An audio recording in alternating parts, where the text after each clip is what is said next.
All right, so I'm going to share my screen now.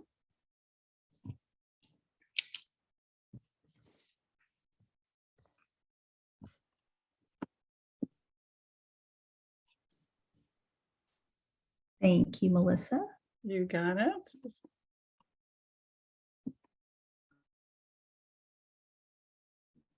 Do you want me to say hello and welcome everyone, or do you want to do that part? Go ahead. And I'm going to just get our share. What's going on with our share here? Oh, I see I'm already in it. Never mind. You're good. I have you up here. There we go. Go ahead, Laura. Take it away. You mean me or Excuse me, Laura? Allie. Where Laura? Where is that coming from? I mean, I know who Laura is. So hello, everyone who's already here. My name is Allie Geller, and I oversee the Families for Safe Streets chapter here in San Francisco Bay Area. And I know Melissa and Jim are going to be introducing themselves in a minute, but I do want to thank them again for being our workshop leader, gurus, muses today. And thank you all for taking time out of Sunday to be with us. And it's going to be a wonderful step for everyone's advocacy here and everyone's community building, hugely important. I'm going to take a few minutes to tell you a little bit about Families for Safe Streets, because I know we come from a few different organizations, and it's wonderful to have like linking communities, and certainly people are involved in more than one sometimes. And these Families for Safe Streets chapters are incredible resources and communities for all of us. And so I encourage you to ask us, pursue chapters in your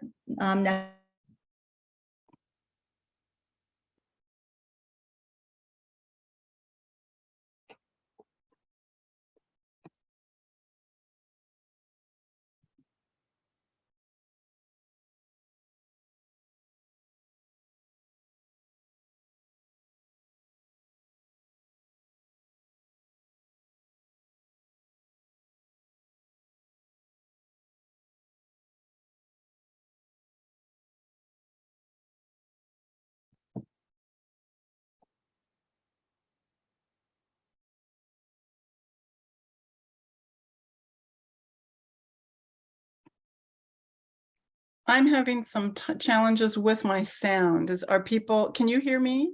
You can hear me. Okay, Jim, I've got you muted. Can you unmute yourself for a second? I can't hear either. You can't hear either. Okay, so I just put it in the chat. Okay. It looks like Allie, we lost Allie. Okay, so I'm going to stop sharing for a second and see if we can fix this, because we lost Allie. So we'll stop that for a second. There she is. Whoop. All right.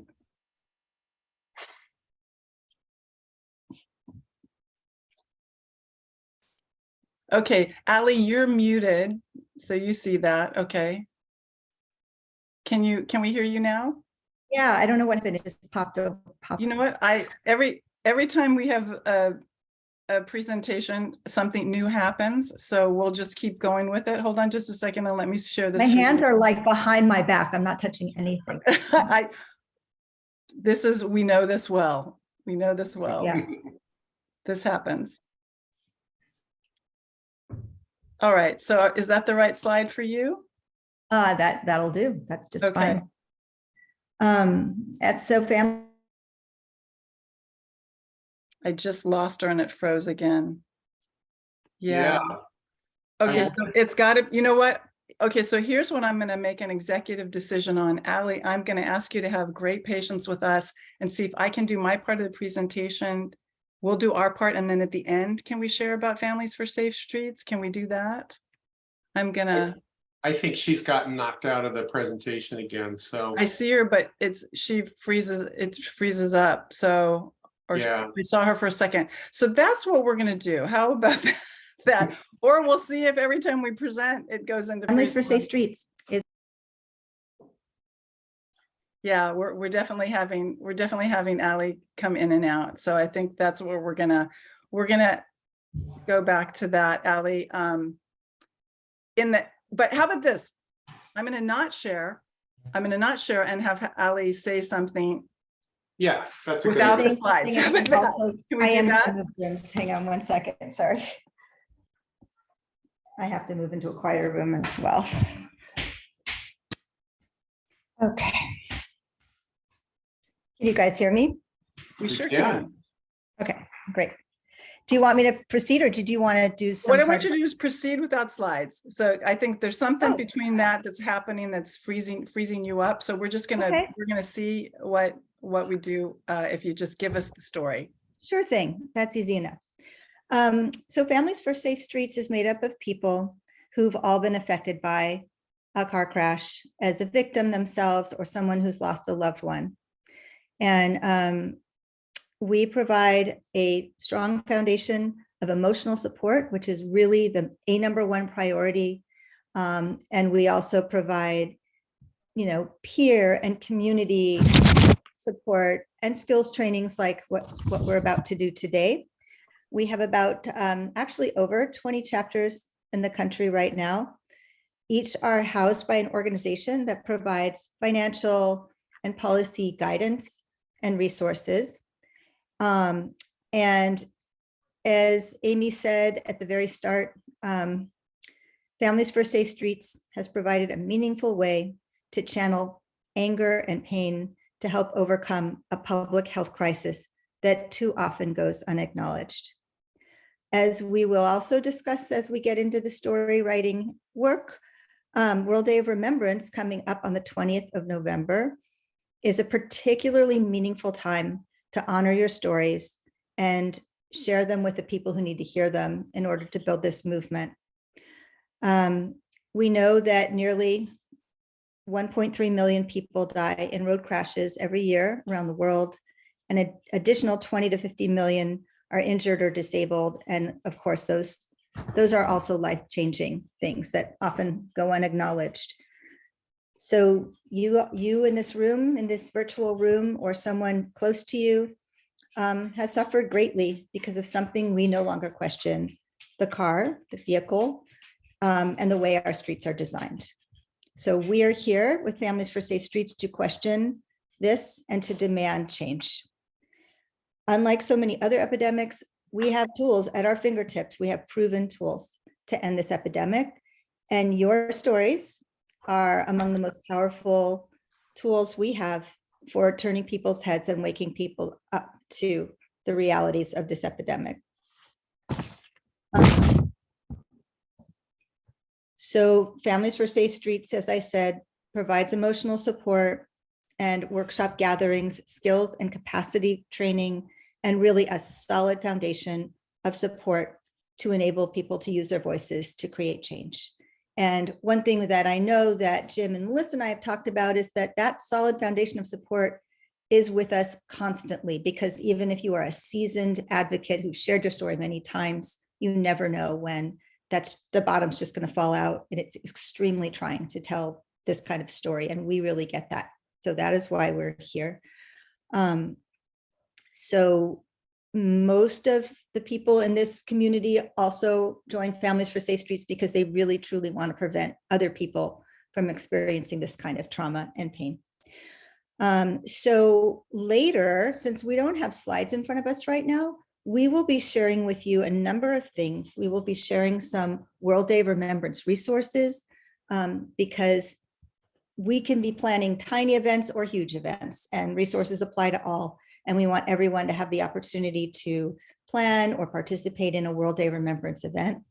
And we will also share details about our chapters for those who want to get involved. And certainly if you're interested in starting one, that's a good conversation too. And we are here. And in this case, I am here to help with all of those resources. And I will pop all of my information into the chat for you as well. So basically, I will end my little bit of this presentation by encouraging you to engage with Families for Safe Streets and remember the words of one of our advocates, Jenny Yu, who says that these stories go beyond the numbers and beyond the chatter to really turn the heads of the people who need to hear them. So with that, I am so happy to hand this over to Melissa and Jim. And we can't hear you, Melissa, you're muted. I'm going to unmute myself. We're going to try screen share one more time and see if we can. Allie, try muting yourself, which you did. Okay, so we're going to see what happens when we try this again and we get it to go where we want it to go, and see if it can, if it'll keep it from freezing up. We'll give it a chance. Let's see. Jim, can you move it? Because it's not letting me move the screen now. So let's give it a try and see if you can get it to go.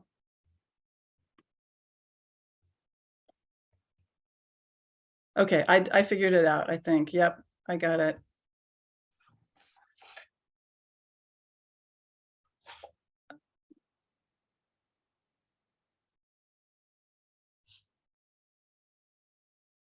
Okay, so we're sorry that you didn't get to see the slides to go with Allie's lovely presentation of exactly who Families for Safe Streets is and the wonderful work that they're doing. But we will share this, if you're not a member of them already, at the end as well, so that you can join up with them and learn more about the great work that they do.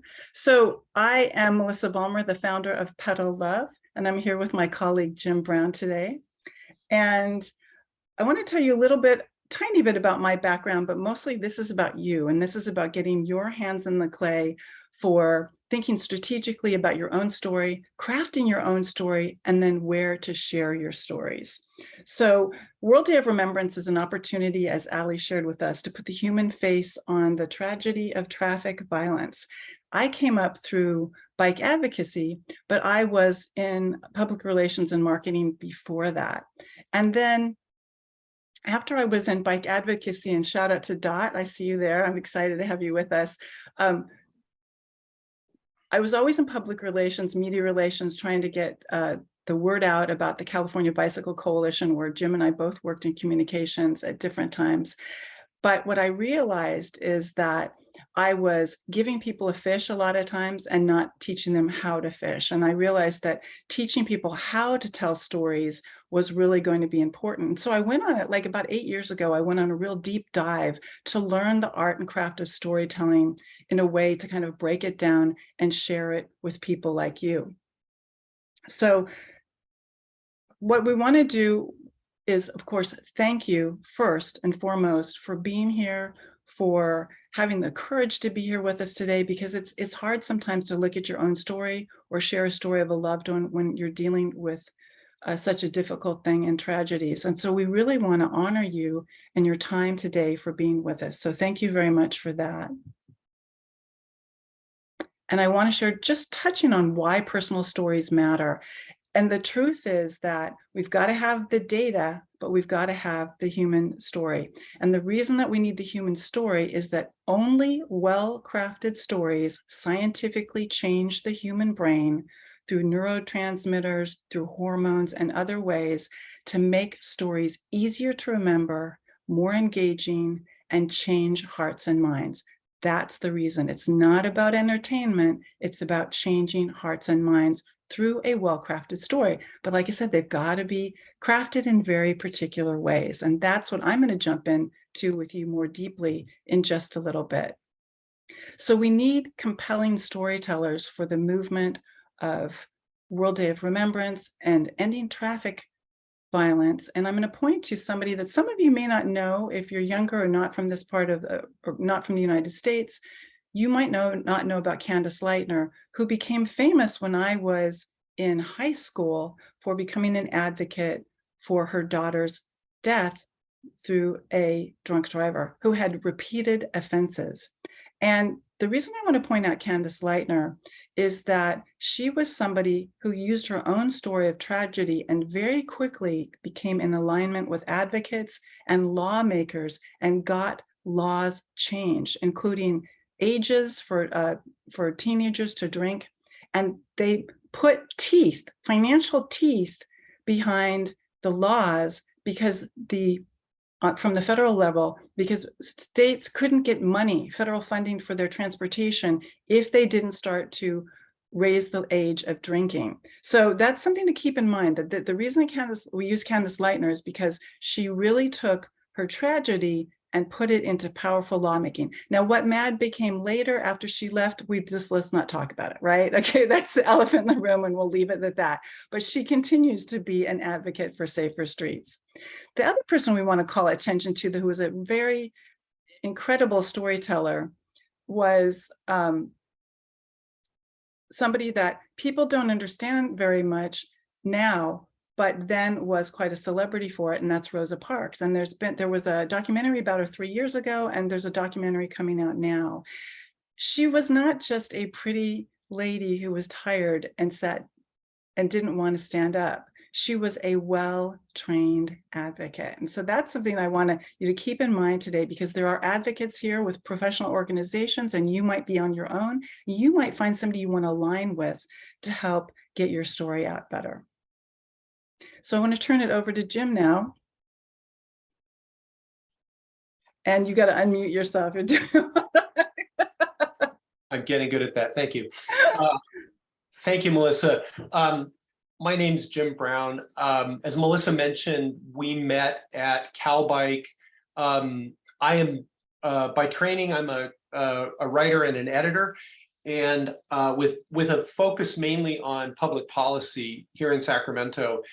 I worked at CalBike for 5 years as the communications director, which included communicating with the legislature, the media, and the public. And then I went on to spend 6 years as executive director of the Sacramento Area Bicycle Advocates, which was the regional bike advocacy organization. And in both positions, I've seen up close the human impacts of traffic violence. I was routinely called to respond to fatal crashes, and often would know people who knew victims. It was a very heavy part of my job. And Melissa and I both really want to acknowledge the seriousness of the subject and the strong emotions it brings up. I really respect and honor you for the challenging work you're doing. It's super important, and I know how that feels. Telling your own story can help you process your experience as a victim or a survivor. And it can also serve a strategic purpose for providing a way to advocate for to illustrate roadway hazards and advocate for solutions to prevent further tragedies. The processing and strategic or advocacy purposes of storytelling are different. And today we're going to focus on the second one. We're going to focus on storytelling for strategic purposes and not for the purposes of processing. We're going to talk about the processing a couple of times, mention it, but we're really focusing on the strategic purpose. Melissa and I are communications and media strategists, and we're not actually mental health professionals. And so we're not really qualified to help you with processing your experience. That's really what Allie works with. But we support you in doing that work. When we think about, oh, I'm doing too fast, sorry. When we think about storytellers, those of you who want to tell your story for purposes of making positive change, we think about storytellers on a spectrum of readiness. So think about where you fall on this spectrum. At one end, there are those who are not yet emotionally ready. The experience they've gone through and the story of it are just still too raw. Telling that story might actually even be debilitating. And for these storytellers, the focus is needs to stay on their own well-being and emotional readiness. This might even be ongoing work for you. So I don't want you to feel like we're going to insist that you be more ready than you are, but I want you to think about where you are in the spectrum. In the middle of the spectrum, there are those who are emotionally ready, but either aren't willing to tell their own story because they're not a public speaker and they're not willing to become one, or they aren't yet clear about what to say, how to say it, and where to say it. And we'll talk about both of these a little bit later. And at the other end of the spectrum, the far end of the spectrum, are those who are fully prepared. They're emotionally ready to tell their story. They're willing to tell their story or have somebody else tell it for them. They know what they want to say about their experience.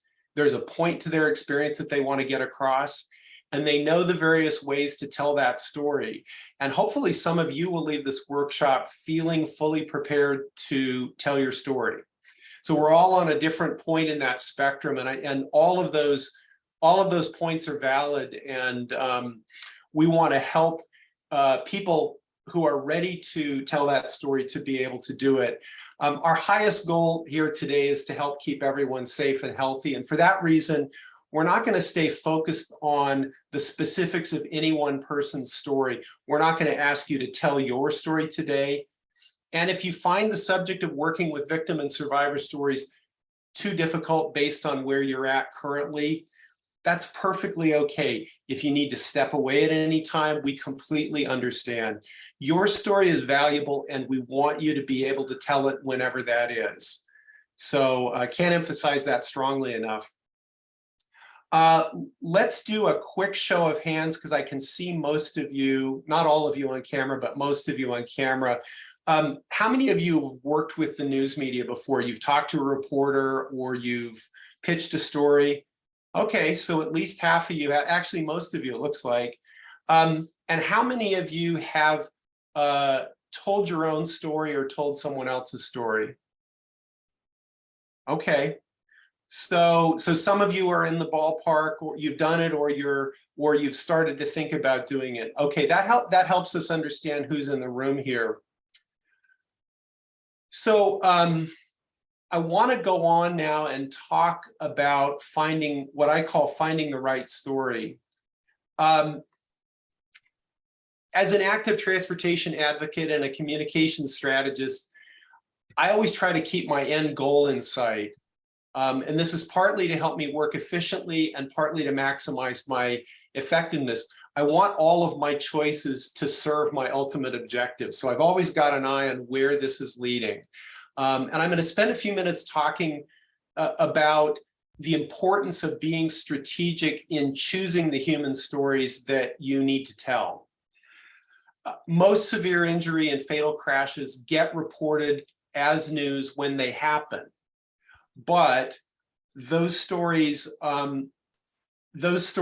often don't include the human impacts of those crashes, and they really only cover the basic facts of the crashes.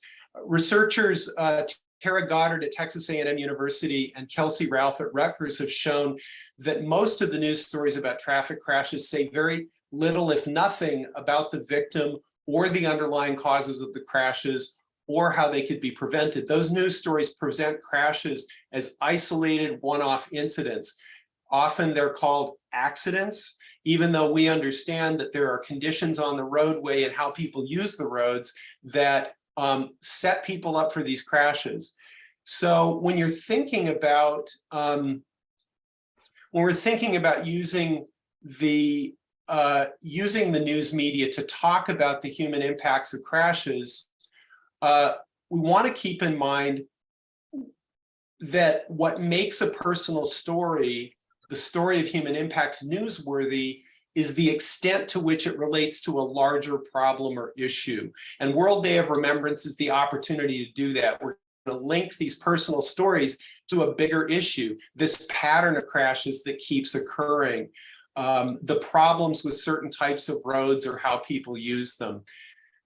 So it's tempting to start thinking right away about which stories to tell and how to tell them. But that should really be the end product of a strategic approach to storytelling. And so I'm going to give you kind of 4 steps to help organize this process for you. And the first step is I want to talk about your goal. What is the specific roadway safety problem you want to see solved or the change to be made? Another way to ask this is, what is the ultimate purpose of World Day of Remembrance? For what purpose are we remembering those we've lost? Media coverage is the means to an end. Remember that most of those crashes are already getting reported as news, but they're not getting reported completely. If we're going to prevent these crashes from occurring, telling the stories of victims and survivors has to be tied to a larger goal beyond simply remembering and mourning losses. We also have to talk about the underlying problem and how to solve it. So when we're thinking about the strategic goal, it's got to be, it's great to think about a big goal, so long as what you're advocating for is specific, measurable, and achievable by objective standards. And this is what we talk about when we talk about your call to action. So for as an example, let's say your big audacious goal is to make the roads safe for people walking and biking in your community. That's a terrific goal, and the process of accomplishing it is complicated. So is there one piece of reaching that goal that you want to advocate for first? So knowing, for example, that adding a traffic signal to a dangerous intersection costs in the neighborhood of $1 million, the first step might be to ask your city council to find the money. That's a specific, measurable, achievable goal. Ideally, all the champions for safe streets in your community are working in alignment to advocate for those kinds of changes and improvements. So as you're thinking about a goal, or you're looking for what your goal, how to articulate your goal, and you're working on your own, get to know the other safe streets champions in your community, because you can all be pulling in the same direction. So once you've got this goal in mind, think about the audience for the news coverage you want to generate for World Day of Remembrance. Who do you need to influence in order to solve the problem you've identified? So you've solved a problem. Who is the person who can help you solve it? And it might be tempting to say, well, I need everybody in the community to care about this problem, but not everybody in the community controls your city's transportation budget. So another way to think about this is, who is the one person or group that has the most power to influence what happens, whose support for your call to action is absolutely necessary? There are likely many people who can be influenced. Try to identify the most important ones. And by the way, this is kind of a thought exercise. You may not come up with those answers as we're talking today, but keep these questions in mind. So when you're thinking about your call to action, what exactly do you need your key audience to do? So if you know that your key audience is a city council member who represents the neighborhood where a fatal crash occurred, do you need that person to demand for the installation of a traffic signal or propose a budget augmentation to pay for it? Do you need them to just vote yes on a budget augmentation that's already before the city council? So think about what that person needs to do to help you to advance your goal. And that's often a very specific thing that, that you need them to do. And also, as you're thinking about this audience, what do they care about most? Who do they listen to, and what group or community can they not afford to ignore? That can influence which stories you will touch them the most. So this is going to sound obvious, but if you're trying to influence the mayor and you know that she's a mom with school-age kids, you might be looking for human stories about families and kids, because you know that that's going to touch her the most deeply. So we've talked about looking for the goal and the audience that you need to influence to lead you to your goal. Now you can think about whose stories best represent your goal and touch your target audience. So think, for example, about pharmaceutical advertising we see. To get older women of color with high blood pressure to buy a blood pressure medication, the drug manufacturer tells the story of an older woman of color. That's how this works. And the pharmaceutical industry is actually really good at telling compelling, brief little stories about a problem and a solution. So that's one way to think about how we can take the stories of the victims and survivors of traffic violence and talk about and use it to influence a decision maker. So if you're calling for a roadway improvement to safeguard kids walking and biking to and from school, plan to share stories about families and kids. If your goal is to enable seniors to safely access public transit, think about stories involving seniors. So you can see how we've gone from this the goal that we have and the audience that we need to influence in order to accomplish that goal. And we're tailoring and targeting those stories that are going to be the best ones to touch the hearts and minds of that audience. Now, the last step in this process is to think about where and how to tell that story. What is the most effective way to engage the news media, given your goal and who you need to reach? We're going to talk more about this towards the end of the workshop, but you actually have a lot of options here. So you could write a commentary for a news outlet that is followed by local leaders. So I know that the one newspaper in Sacramento, the daily newspaper is read by everyone in the legislature and everyone in the city and the county leadership. So a commentary that you write for a publication like that, if you're feeling able to write something like that, is a great way to speak very personally about your experience and to express opinions that more fully than you might actually get to do if you're interviewed by a reporter. So that's one great option, is to look at a commentary as one way you can do that. But that's not the only way that you can get that story out. So for example, if you have a social media account that local reporters follow, and this is likely, and this is going to be likelier to be the account of an organization than an individual, you can tell your story there. You can share a story there.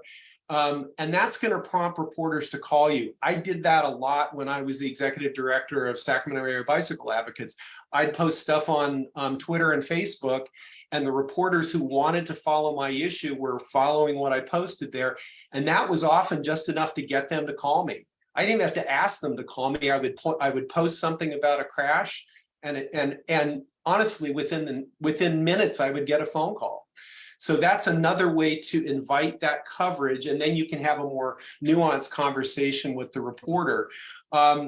You can also tell the stories of victims and survivors at an event, such as a memorial, that you invite the news media to cover. That's another way to get those stories in front of the news media, let them tell that story.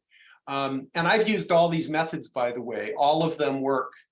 So if you already have contacts with local reporters, directly approach the one that who's most likely to be interested in your story about World Day of Remembrance. That's what I usually did. I didn't necessarily send out a press release to a dozen reporters. I often would just contact the handful of reporters that I knew would be interested, the ones who had already covered my issue. Sometimes that was just one reporter. I knew one TV news reporter who really liked producing stories that he could participate in. So I'd call him or text him to propose that we take a bike ride so that I could tell him about a problem. And he'd get footage of us riding our bikes, and then he'd tell the story. So I knew what spoke to him, and I really aimed my solicitations that way. My goal was to get at least one solid story, knowing that that would reach a lot of people, more people than I could reach. And if the issue is timely or controversial enough, that story would sometimes prompt other reporters to call me to write their own stories. Reporters are following what each other's reporting, right? They're in competition for each other because they're all in competition for viewers and readers. And so sometimes all you need to do is get that one story, and that ends up attracting some other stories. And so when you're a reliable source of news stories, you're building a solid relationship with the news media. One other thing before I close here is I want to talk about, I want to offer a crucial caveat as we think about stories, using stories. As much as we have been thinking about stories as a strategic tool, we can never forget that a victim's or survivor's story belongs to them. It's their experience and their trauma. It's your experience and your trauma. And that also so as you think about telling someone else's story in particular, you should only use it with explicit consent.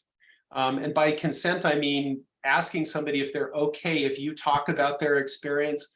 And this also goes for referring a reporter to a victim or survivor. Before you tell a reporter to call somebody, make sure they're okay with receiving that call.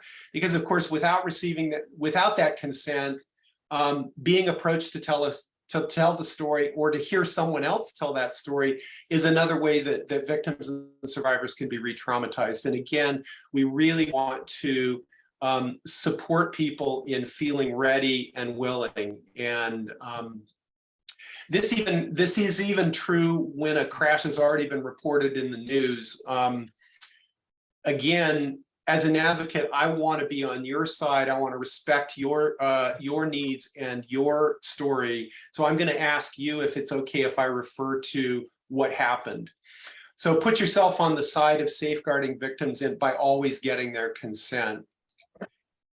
So now I'm going to have you take a couple of minutes to write some answers for these questions, and you could do that in the chat box. So the chat box where you might have put in your name and your location is where you'll enter these answers. And you can just number your answers, and that way we'll know what answer goes with which question. But here are the 3 questions, and we'll give you a couple of minutes to do this. What is your call to action for your World of Day of Remembrance media strategy? You may not necessarily have a fully fleshed out action, but what would you like to accomplish by getting the media to cover this issue? Would you like to see an intersection made safer? Do you want to see the city adopt a Safe Routes to School program? Do you want the city to deal with speed limits? What is your ultimate goal for your World of Day of Remembrance media strategy? Second of all, who do you want to influence through this news coverage? So we talked about the key audiences. Who are your key audiences? And they should be the audience that relates directly back to your call to action. And the third question is kind of related to that, which is, what do you want them to do as a result of seeing your news coverage? So if you were able to publish a commentary in your local newspaper, you were able to organize a memorial event and the news came to cover it, what would you want the key audience who sees that story to do as a result of it?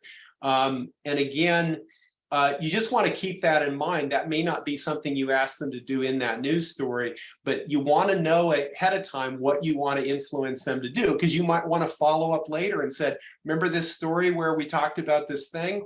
I'd like to ask you to propose an augmentation to the transportation budget. So you want to be thinking about all these 3 things at the same time. And what we're gonna do with these ideas as you're sharing them is we're gonna be coming back to them in the last section of the workshop where we talk about how to kind of put together your game plan. So again, take a few minutes, open up the chat box, add some thoughts that you have. There are no wrong answers to any of this. But this way you can share ideas with each other, and it'll also help Allie and Melissa and me get a better sense of sort of where you're at.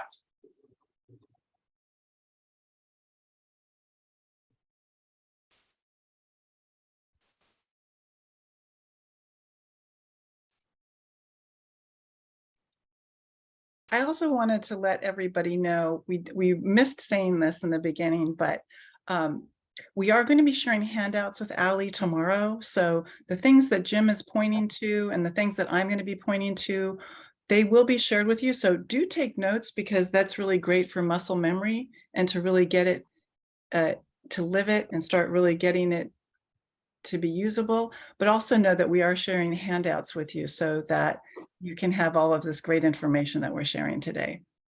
I'm going to quickly type the questions from the questions into the chat box in case that helps you.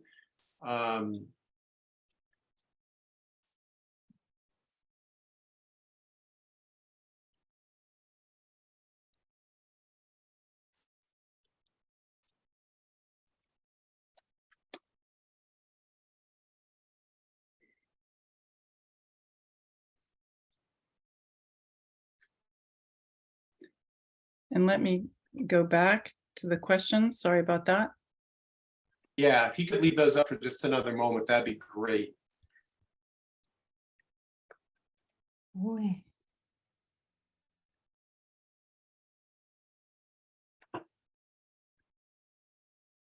And it's okay if you don't feel like you have goals quite figured out yet. That could be this could be a conversation starter with your allies in that work, with other safe streets champions in your community.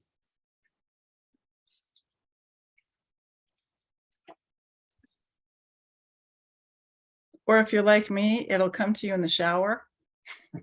Yeah. Or at 4 o'clock in the morning. I don't know if anybody else has that happen to them, but that's when I get my great ideas.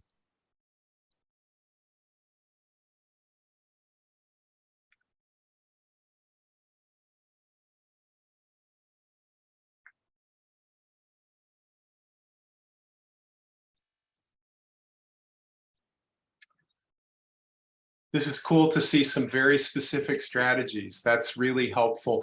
For those of you who may be still sort of trying to get your head around a call to action, we're seeing some very good suggestions on how to kind of approach the problem. Because as you're telling your story, you have the reporter's attention to talk about what we do about it, right? You've gone through this thing. What do you want to see your community do?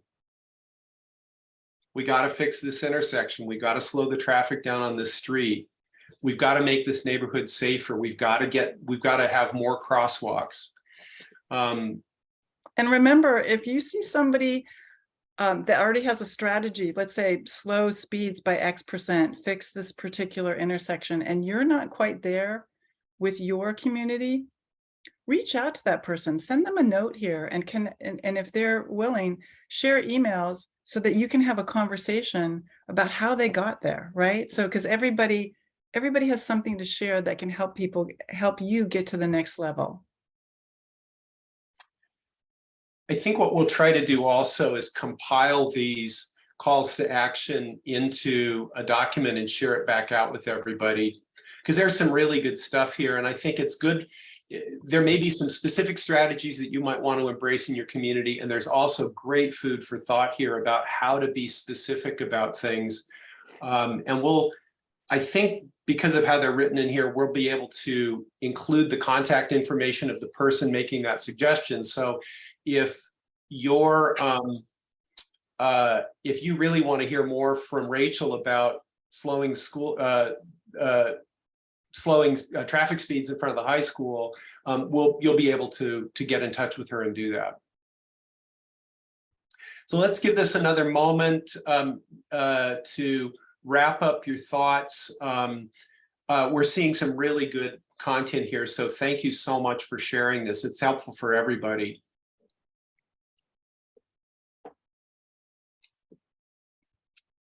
And I think what we'll do is we'll have Melissa go ahead and jump into her section. If you have any other thoughts about these call to action questions, go ahead and add them in the chat box. All of that gets saved when we record, so we're not going to lose any of it, and we'll make sure that gets shared back out with you. And I'm going to be touching on some of these same things that Jim talked about. And we're going to go into a little more deeply and do a little more hands-on exercises so that you can, again, start really thinking this way. If you're not already thinking strategically, you'll start thinking strategically. If you're already thinking strategically, we hope to spark an idea and where you can take it to the next level, take the next steps. So as I shared with you, stories, well-crafted stories, are more effective than data alone for really connecting with people, because they have the ability to change brain chemistry. And that's something that really isn't done in most traffic crash stories right now, because they're following police reports. They might have inaccurate information, as you tragically all know. And so we're asking you to consider how to expand that story to open hearts and minds and make the change that we all really want to have happen, to have safe streets for everybody. So one of the things that we focus on at Petal Love is how to craft a really compelling and memorable 3 to 5 minute personal story. And as I go through the storytelling map with you today, that is the goal. The reason that the goal is a 3 to 5 minute story is that you can tell a great story in that short amount of time, and that is perfect for a media interview. It's perfect for a fundraising conversation. You can, if you're lucky enough to have a city council that lets you talk that long, you can use it there. You can modify it down. You can use it as a pitch for the media. You can bring it down to like 30 seconds. But you could, if you have that base story that's really short and sweet, and you learn to master keeping the stories short and sweet, people are going to want to hear from you more, especially reporters. So there's 3 sections to the storytelling map. And remember, I am going to share the full storytelling map with Allie. So you can take notes because I want you to kind of start to really take this in, but we'll also share it with you. So don't feel bad if you miss any part of it. So the first part of it is review a little bit of what exactly what Jim was talking about. Set your intentions. The second part is you choose your story structure. And the third part is that you work on your details and your approach. So I'm going to just touch very briefly on this because Jim covered it so beautifully. But what's the purpose of telling this story? So you might be part of Families for Safe Streets and you thought that somebody else was going to tell their story, and you might realize, oh, actually for the crosswalk that we want installed, for the intersection we want installed, for the speed reduction we want installed, for the policy, whatever it is, you might realize, oh, it's actually my story. My story actually lines up better, or somebody else's story lines up better. So that's, as you're thinking about this, think about what's the purpose that you want your story for World Day of Remembrance, as Jim talked about. So set your intentions. What's your purpose? What's in it for your audience? So Jim said this in a slightly different way. Now I'm going to talk to you about bringing your humanity out in your story in a way that your audience sees themselves in you. And I'll go into that a little more deeply. And then the third thing is a wonky term called narrative transportation.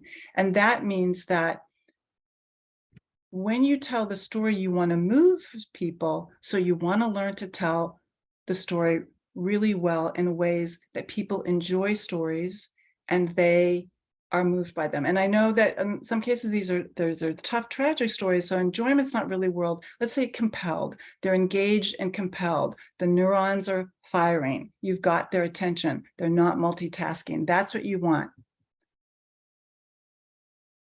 What you want is to set your intentions so that your audience see themselves in you like this audience does here. They really see where you're coming from. And I'm going to use an example of Will and Grace.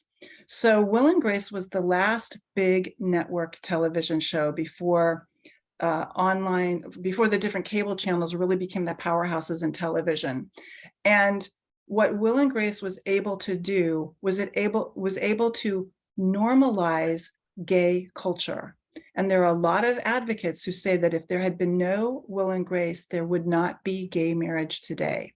So that's something with bringing the elderly actress Debbie Reynolds to be the grandmother, to making stories about people that millions of Americans fell in love with. Gay marriage became more normalized. And so you want to bring your own humanity forward in a way that your audience sees themselves in you.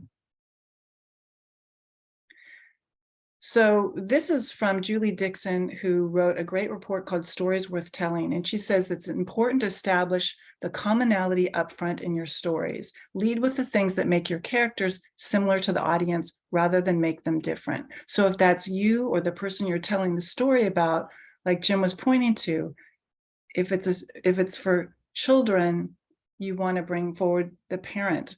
If it's for elderly people, you want to bring forward the story of somebody else who's also having to deal with transit, and help people see themselves in you or the person you're telling the story about. And narrative transportation, here it is in a picture. You want your story to be so well told or so well written that people lose themselves in it. When people are experiencing narrative transportation, they lose track of time. It's riveting. If you can do this in 3 to 5 minutes, you are somebody that the media is going to be calling on regularly to tell your story, and others as well. So how do you get into narrative transportation. We're going to talk about the shape of the story in just a minute, but one of the things I want you to know about right now is use vivid mental imagery. So Jim was just talking about that you could do your story on social media. In fact, you don't even have to write very much text at all. You could tell your story in a series of images on Facebook, on Instagram, on TikTok, on Twitter, on any of them, and use visual pictures. Now, if it's a told story, a spoken word story, or a written story, the vivid mental imagery that you want is how you use the description. And so we're going to go into that more deeply in just a second here.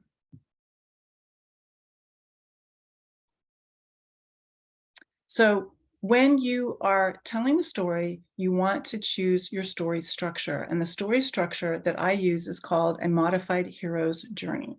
So some people have pushed back when I was working on my workbook that's going to come out next spring called the Hero's Journey Starter Kit. They said, Melissa, why isn't the hero and heroine's journey? Excuse me. And I'd heard something a long time ago that I had to look back up. And sure enough, hero is a female Greek name. So it's time for women, I think, to reclaim the word hero for women, because how it went from being hero and Leander, which is a tragic Greek myth, to being a superhero today, we're not quite sure. But the truth is, it is still a female story. So it was female name. So I like to just keep it to Hero's Journey. Now, the reason that I use the Hero's Journey story is it's the most popular story type of all time. And the name Hero's Journey was coined by the professor Joseph Campbell, who inspired George Lucas when he was having a hard time with the original Star Wars scripts.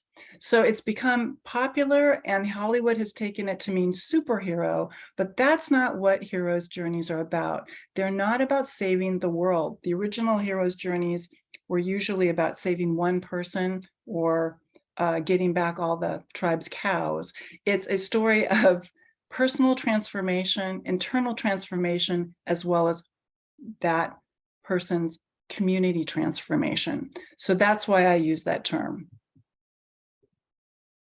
So when you're doing your story structure, what I want you to do right now is write on a blank piece of paper a big triangle, just like this one, because this is the basic shape of your story. And if you think about shape, you're going to find ways to take the story you already have that you think you might know really well and reshape it into the way that it will be more compelling for your audience. The first thing that you want to do is set your scene with exposition. Perhaps the most famous line about exposition in human language is, "It was a dark and stormy night." So what I want you to do is think about your exposition. We're just going to take a couple minutes right now, and I'm going to show you a paragraph of exposition from a story that I tell. And this is the story of me giving up my car because it was impounded for parking tickets. This is how I got into biking and walking advocacy. In 2007, my car was impounded. So you can see here that I've set the scene with language. I tell you that it was already over 90 degrees. I was 2 blocks from the beach. I've got my suitcase, and I wasn't going on a vacation. I was going on a walk of shame. So boom, I put you right in place of what I'm dealing with in the moment. So what I want you to do right now, I'm going to leave this up, but I'm going to give you 2 minutes right now. I'm going to time us, and I want you to go ahead and think about not what happened to you, but what happened right before that, or what happened when you heard this person's story that you want to tell, what happened right before that. Set the scene, pull us in. Think about your most favorite movies, television shows, books, and think about how they start and how they make you riveted. And right now, I want you to just take some time and write down rough, rough, rough. Just throw it out there, right on the triangle. Just write a couple of sentences of what the scene was. What did you hear? What did you see? What did you taste? What did you touch? What did you smell? What did you feel? How does it start? How does the journey begin?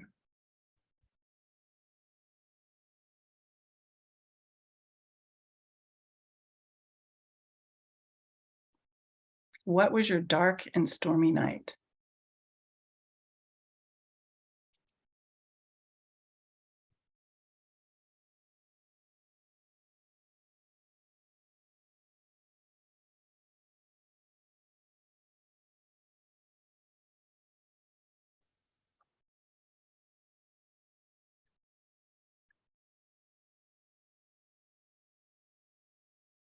Just under a minute to go.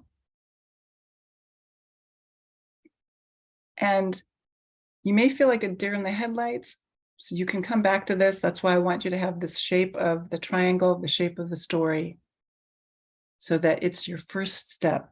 You set a strong scene.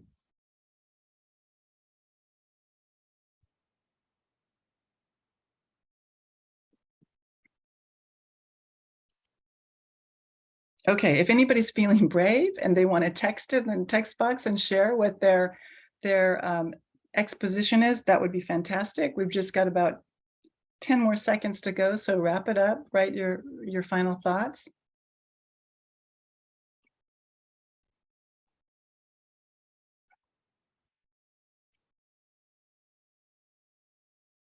Okay, so that's the first thing you want to do with your story map, set the scene.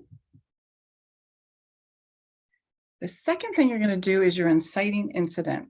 So what happened to set you off on this journey? Now, unfortunately, for many of you, it could be that something happened to a family member, a beloved friend, or yourself that caused you to go on this journey to want to tell this story.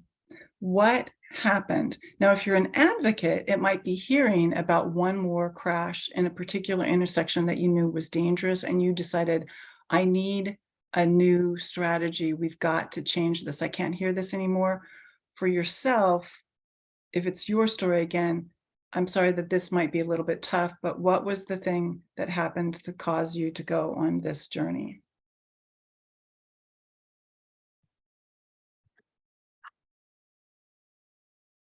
So the inciting incident is also called the rising action. So what happened to you? I want you to go ahead and, if you're okay with it, write it down. You can share it in the chat box if you want to. Absolutely, you do not have to. But just very briefly, I'm just going to take a moment here to do just that. We're going to be short and sweet with this one, just a minute.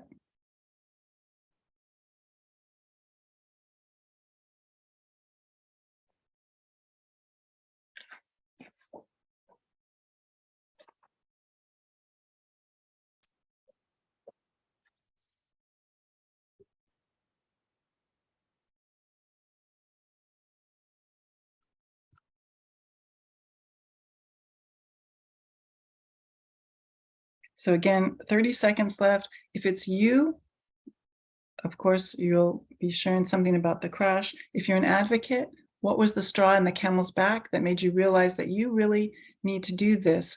In my case, it was that my car was impounded for parking tickets that I couldn't pay.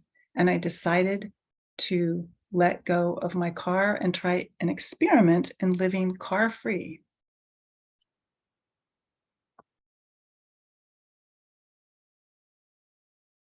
Okay, so we're going to wrap that up now. Hold that aside. We're going to go on to the next step in the pyramid. Did you meet a mentor? This is one of the most important things in the classic hero's journey. And if you're at all a Lord of the Rings fan, you know that Frodo met Gandalf. But in many stories, there is somebody who comes along to help you. Now, in this case, in your case, it might be Families for Safe Streets. It might be an advocacy organization.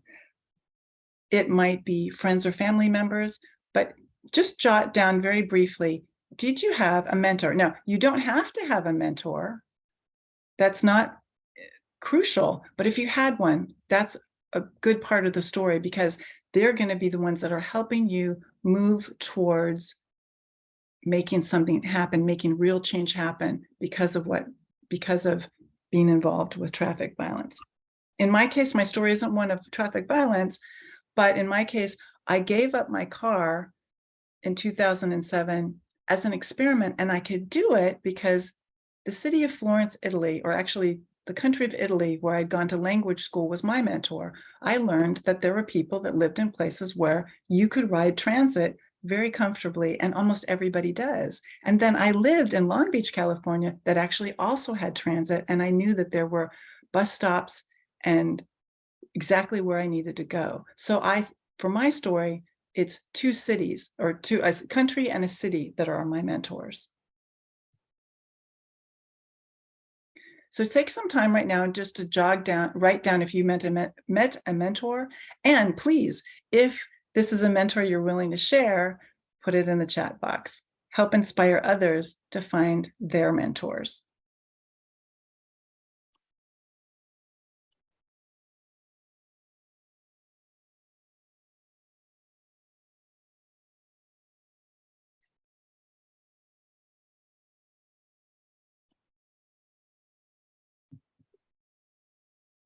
So the top of the pyramid is the climax. And the climax is the turning point of the story. So everybody, you might think of the climax right now of your story is the fact that you were involved in traffic violence, or a family member was. But now you can see, no, that's actually the inciting incident that carries the story forward.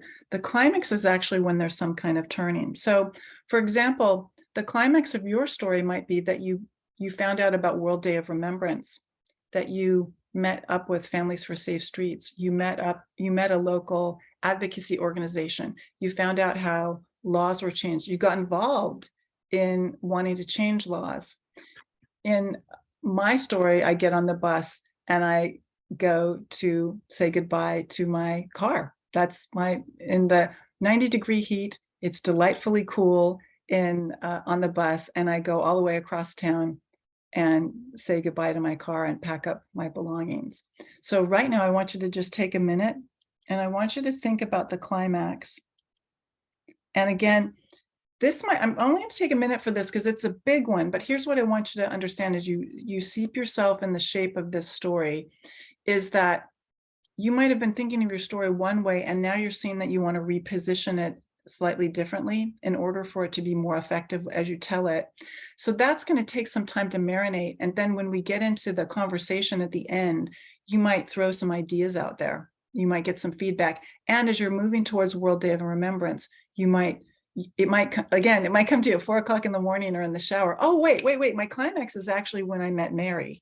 My climax is when I met Allie. My climax is when I found out there were support networks. My climax was when I found out how transportation law is made, or how you get an intersection done. So the climax is a little bit different than you might have been thinking about it. So just take a minute right now to write down what your climax is. And again, if you're brave and you feel like sharing, go ahead and share with us in the chat box. I can see that we have great comments. Thank you, everybody, for being so courageous and being willing to share parts of your story with us. This is so wonderful.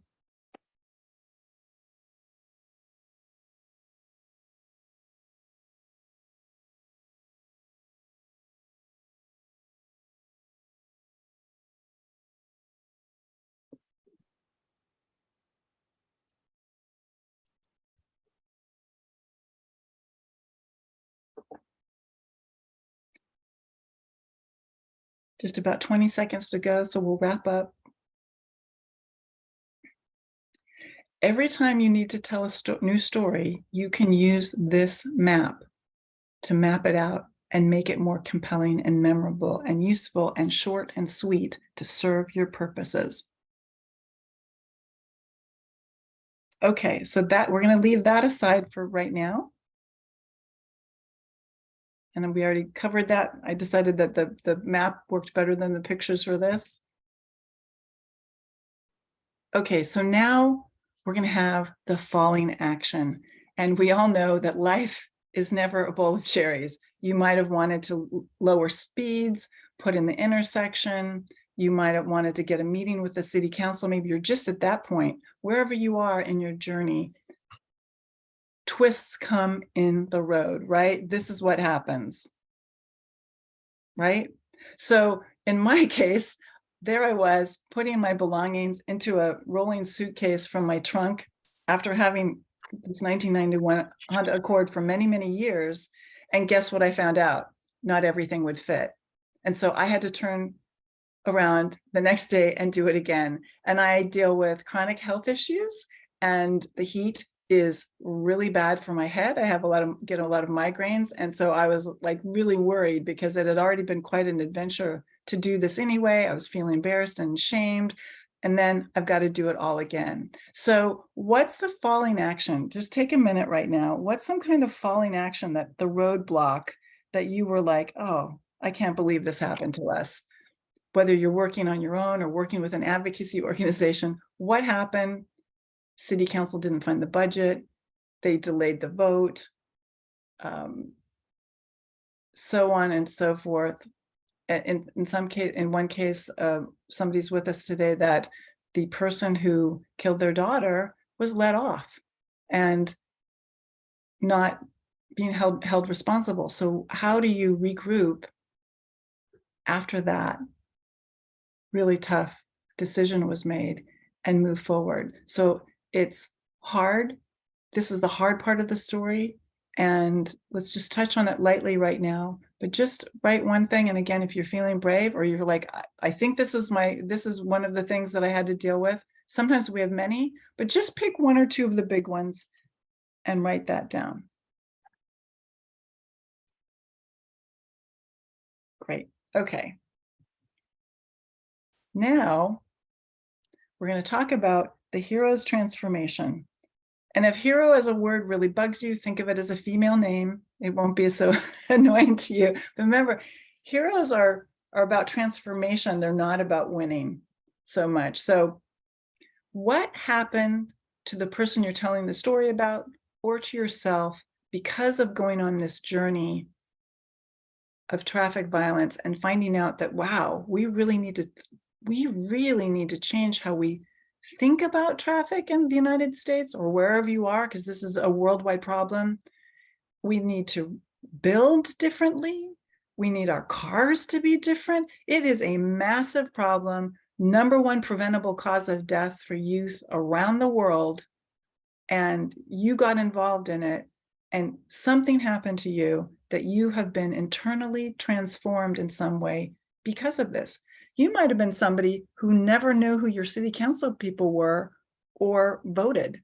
And now you're somebody who votes in every election, and your city council members know you by name and can recognize you on the street. So take a moment right now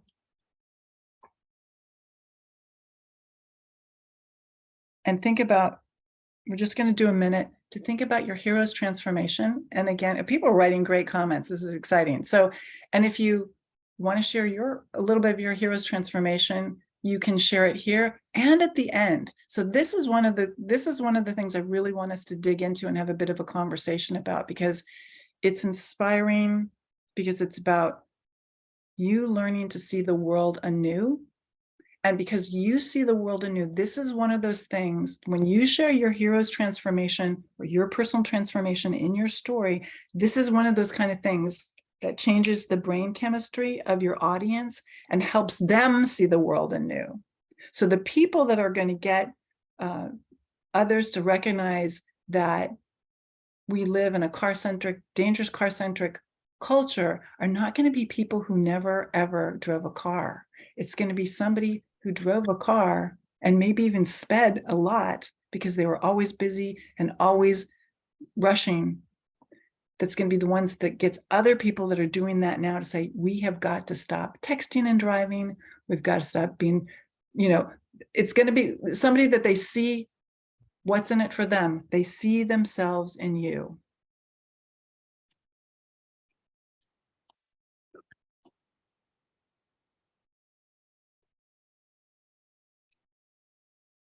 Just a few more seconds, 30 more seconds here about that. Excuse me, I went over time. Just a few more seconds. So write it up if you want to, and we will come back to this. Okay, so here's my picture for Hero's transformation. You may not feel like a butterfly. You may feel like you're still back in the cocoon, but something really has changed in you, right? You're not the same person that you were before you went on this journey. And the final thing, and this is something that Jim talked a lot about, what's your call to action? So you want your resolution for now, how the story ends for now, and your call to action. Now, you may say, well, Melissa, we didn't get any of the infrastructure built. We didn't get any of the laws passed.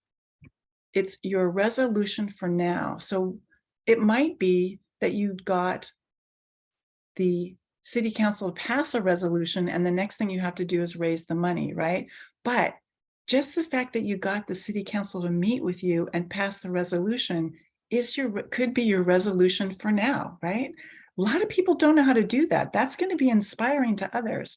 So wrap your story up with a bow for now, because otherwise it's not satisfying to the human brain when you leave them hanging.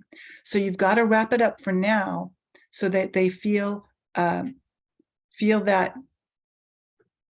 sense of satisfaction. And then you've got your resolution has to line up with your call to action. What do you want people to do because they heard your story? Now, you might have already, when Jim asked about it, you might have already shared about it in the text box. You might not have written it down, but go ahead and write it down or share it in the text box if it now became clear to you what your call to action is going to be, right? So what's your resolution for now? How are you going to finish your story for now? So write that down.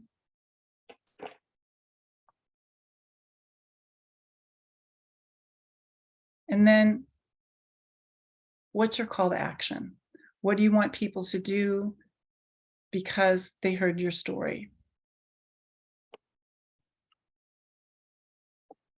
So that's really the theme for this year in both of the trainings that I've been involved in. We're really asking you to recognize that it's time to take action to create safer streets. You might not have even thought about that yet. You might just be going on that journey now. But by the time World Day of Remembrance comes around in about a month from now, maybe you'll be ready to have a call to action. So what is that call to action going to be?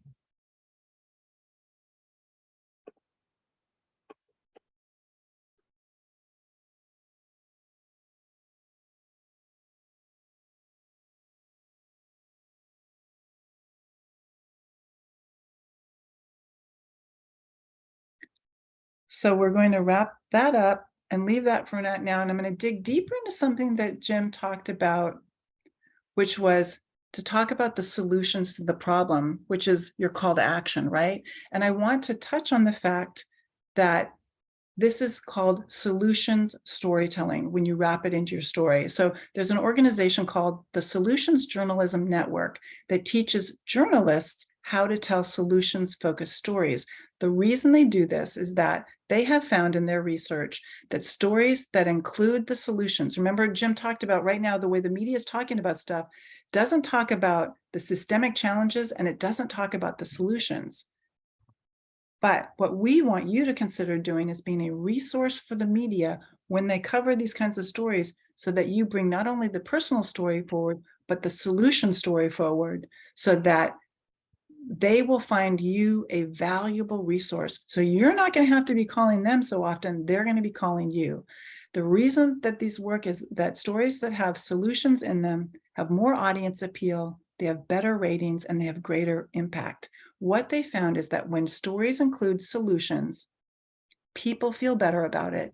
They share the story with their friends and family more, and then get this, they do their own research to find out more about the solution. Isn't that, as an advocate, exactly what you want to have happen? So when you tell a personal story and you include the solution of like why we want this to never happen again and how we can see the vision of our community not having to happen again, slower speeds, better infrastructure, That's when people start picking up the phone, writing you emails and saying, how can we get involved? This makes complete sense to me. I am terrified by how fast traffic is right now.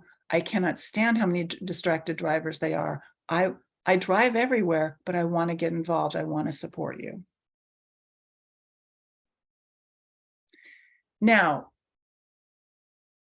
to train people to use solution storytelling, the Solutions Journalism Network uses the acronym WHOLE.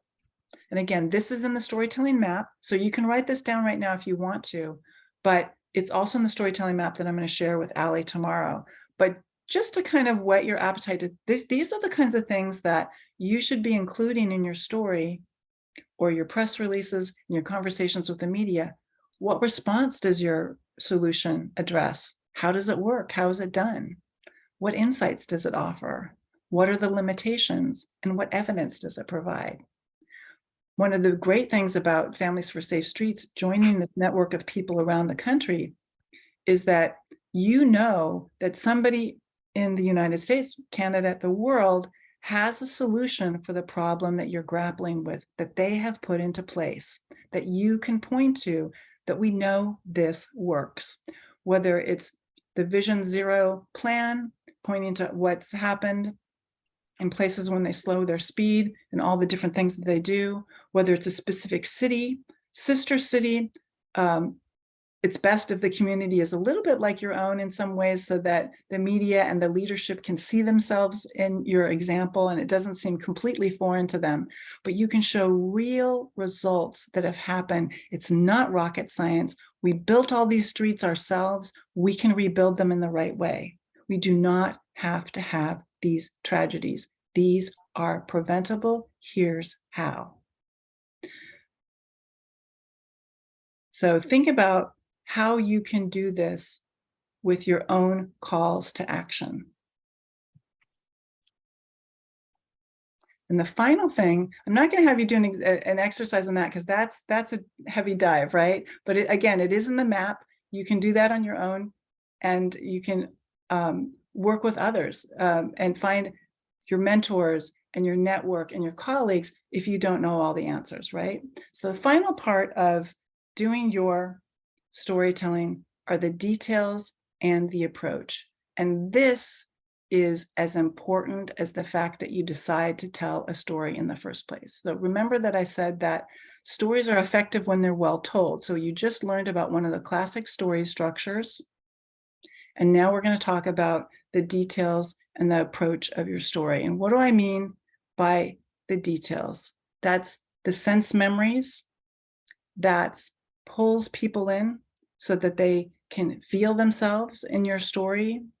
That is how you tell the story, the language that you use in the story. So Jim pointed out that Tara Goddard and Kelsey Ralph have led the team that did groundbreaking research on the fact that how we talk about traffic crashes affects perceived blame in the media and beyond. So one of the things that we're realizing is that we want to help people, maybe as part of Vision Zero here in the United States, change in their strategic plans, change how their cities talk about traffic crashes and their police talk about traffic crashes. So we all know about wanting to change crash from accident, right? And that the AP, the Associated Press, has taken that on.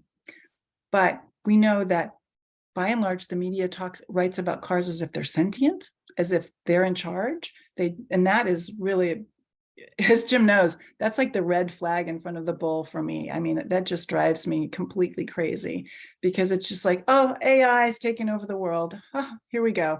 So you want to push back in how you write your story. You want to use the right language that doesn't use that. So you want to be humanizing it.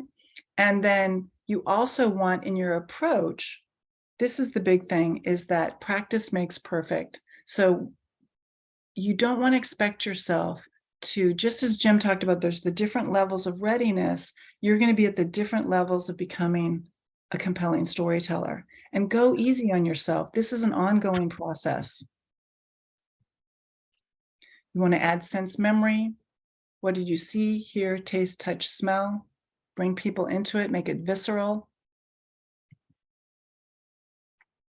And you want to practice. You want to develop a storytelling practice. Now, this is whether you're an individual that's going to be telling your own story, or you are part of an advocacy organization. You want to create a safe storytelling culture. So just as Jim and I are being very careful today to do our best and to not do things that will trigger people anew that are dealing with a great loss, you also want to give yourself the space and the time to tell your story in a way that is going to be effective. So Jim talked about the fact that there's the way to tell your story so that it helps you process it. And then there's the way to tell your story so that it's effective in making change. Those can be two different things. It's actually the same story, but it might be structured slightly differently. You want to make sure that you're giving yourself all the nurturing, all the networking that you need to be in the place to practice your story so that it's effective at moving the dial.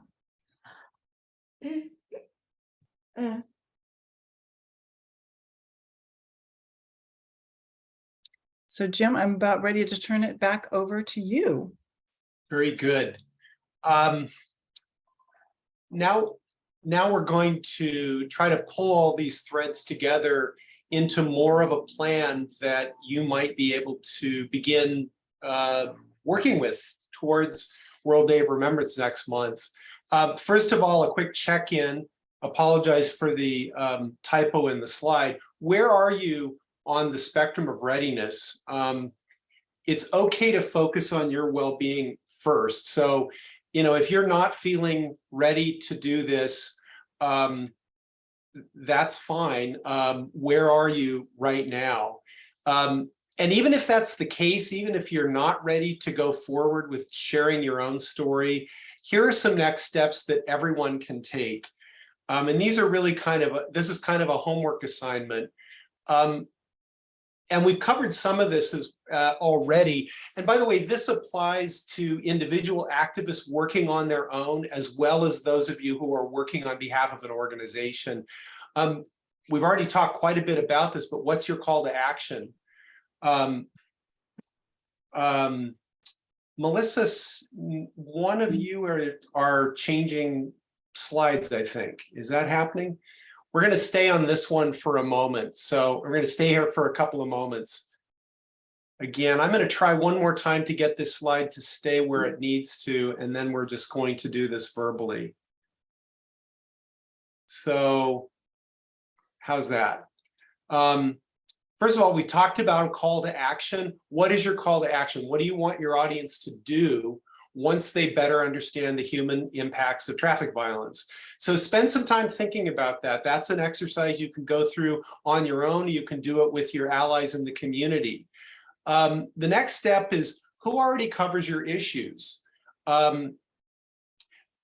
Identify the reporters that are most interested in your issues and the news outlets that cover your issues. If you live in a city with a lot of media, this is your chance to get to know them a little bit better. Who covers your stories? In Sacramento, there was one major daily newspaper. There were a couple of weekly papers. There were a bunch of AM and FM radio stations and a public radio station. Not all of them covered traffic issues. Not all of them covered traffic crashes. So I really focused on the ones that were covering my issues, and that's going to be a great starting point for you. And so now that you've figured out who's covering your issues, think about your talking points and practice them so that you can just deliver them succinctly. Think of yourself as a teacher helping someone understand an unfamiliar concept. For many reporters, you are the subject expert. You know way more about this issue than they do. And this is your opportunity to influence how they see the issue. So one of the things I used to do as a bike advocate is I would get called for a TV interview, and inevitably I would meet the crew on the street corner, and while they're setting up the camera, I would chat up the reporter and I'd say, so how much do you know about this issue? And more often than not, the reporter would say, I hardly know anything about it. I'm going to ask you some questions, but I got assigned this story an hour ago, or today is the first time I've ever done any reading about any of this. And so I would say, would it be okay with you if I gave you my my little elevator pitch on this subject? And they would say, often they would say, please, please give me the elevator pitch, because they're going in cold into an interview. And so that was my opportunity to spin the story my way. So anyway, we're talking about getting to know your reporters. The other one is to figure out which news outlets and reporters follow you on social media. And this may be more applicable to those of you who are working on behalf of organizations, but even if you're an individual activist, you can start following the reporters who are covering your issues and start following the news outlets. If necessary, you can hashtag them or tag them if you're using something like Twitter or Instagram. That's a way for you to start showing up on their radar. And again, what you're doing is you're building a connection, and social media is one place to do that. And then finally, and we've already talked about this quite a bit, but start thinking about which is the human story that best illustrates your strategic goals, meaning your call to action. Or if you're an individual preparing to tell your own story, think about how your story illustrates a larger problem or issue. So again, World Day of Remembrance is about remembering those that we've lost. And it's also about a call to action to prevent this from happening in the future. So what is that thing that you need the community to do in order to prevent this from happening in the future?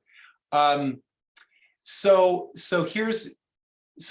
you may be thinking, what if you don't have a story to share, or you don't really feel like you're ready to tell your story? As the executive director of the Sacramento Area Bicycle Advocates, I have not been in a crash. I have not lost anybody.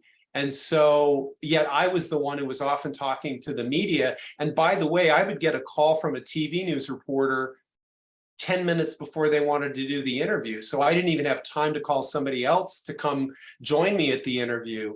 And so these are some strategies to think about if you don't have your own story to tell. Or let's say you're an individual activist and you want to talk to the media, but you're not really ready to dive deep into your own story. You're just not there yet. That's totally okay.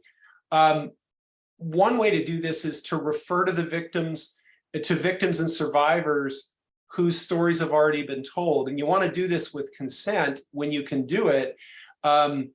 But again, you can say, remember when this happened to that person last year, right? That's a way to just remind the reporter that this has happened before and you already know the impact of that story. So that's one way to do it. Another way to do it is to if you don't have an individual story that you can refer to or point to, talk about groups and not individuals. So for example, generalize about the communities or groups that are most at risk from the problem that you want to talk about. So instead of talking about an individual person, you could talk about seniors as a group, or children as a group, or the disabled as a group, or the unhoused as a group. That begins to humanize the issue a little bit more. In a similar way, you can generalize about the human impacts of unsafe conditions. So you can talk about lack of access to essential services, or the loss of independence for those people who don't have a car and can't walk or bike or safely access public transit. So in other words, the human impacts aren't about individuals, but they're the human impacts experienced by groups of people. You can also talk about the positive impacts of the needed improvements. So if, for example, if our streets were safer, more people would have more options for getting around besides driving. And that can be really helpful for people who have limited incomes. Driving is expensive. If we can help people walk or bike safely or access public transit safely, they don't have to depend on a car. They're actually financially a little more independent. If our streets were safer, our neighborhoods would be safer for families and seniors. So in other words, you can point to the positive benefits of doing this. It's not just about calling out the failings or reminding people of the hazards, but also reminding people that we have opportunities. For example, if our streets were safer, everybody could walk more as a way of staying healthy and active. So there could be a health benefit. And of course, the biggest important benefit of safe streets of all is climate change, because if more people can get around by walking, biking, or using public transit, we don't have to rely on single occupancy vehicles. And remember, it's traffic that's the enemy of biking, walking, and access to public transit. It's not the fuel of the car, it's the number of cars. So we can realize all of the clean air benefits of people walking, biking, and accessing public transit if we can get a handle on making our streets safer for those activities. And that has a climate change benefit for literally everyone on the planet. So talk about both the negative impacts if we don't address the safety issues, as well as the positive opportunities. So for example, when a reporter would call me to interview me about a safety issue, I would try to do the interview at a busy intersection or a challenging street.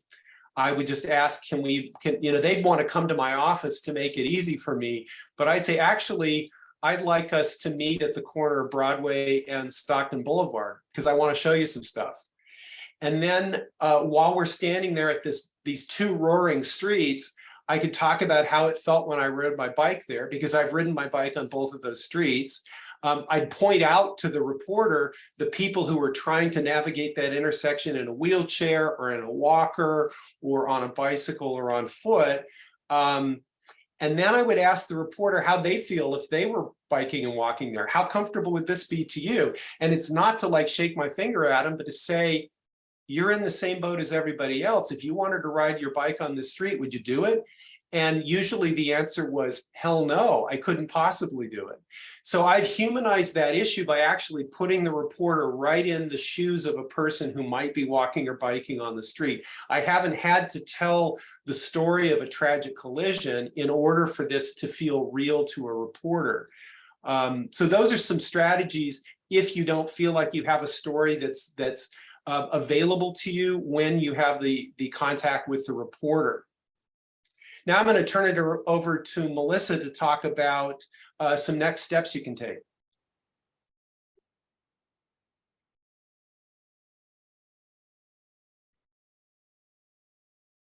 So what we want to do right now is talk about what can you commit to. And we've touched on a lot of different ways that you might already have a media strategy, but you might not. And we've talked about a lot of ways that you can reach out to the media. But now we want to really kind of, as we move into our closing and then we get into our conversation, if you haven't already committed to what you can do now, hopefully you've been inspired to something, and we're going to talk about some of those different ways.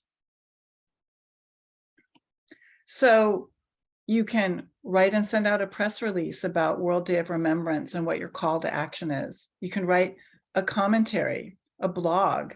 You can call a journalist that you've spoken to before. You can share your story with somebody else, for example, an executive director or communications director at an advocacy organization, and give them the permission to tell it. You can just call and casually pitch your story. And like Jim said, invite the reporter to come and walk or ride around this dangerous street. And that's when you start to invite the reporters out, just as Jim did.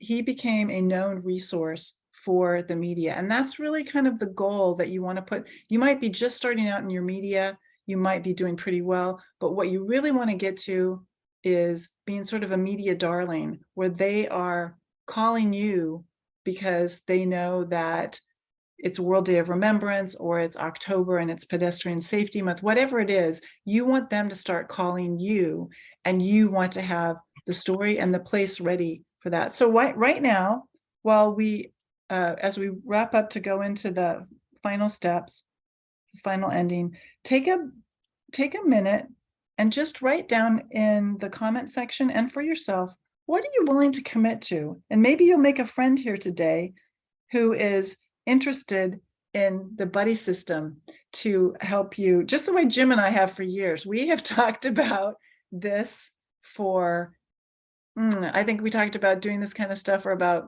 6 years, 7 years before we actually started to do it.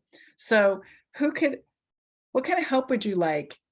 You can write that, text that down, or you can just keep it to yourself, but know, yeah, I want to buddy up with somebody and this is what I'm committed to doing. So either write it down for yourself or just take a minute to write it down. And if it occurs to you after, when we go into the conversation, go ahead and share it with us then. But we'd really like to know what it is you feel like you could commit to, and make it more real for yourself, make it more doable. It's okay if it's a bite-sized chew. It's okay if it's a blog. It's okay if it's a social media story. It's okay if this is the first year and you're going to actually send out a press release or call somebody. But what's one tiny step, next step you can take that you can commit to? I'm just going to give it a few seconds more.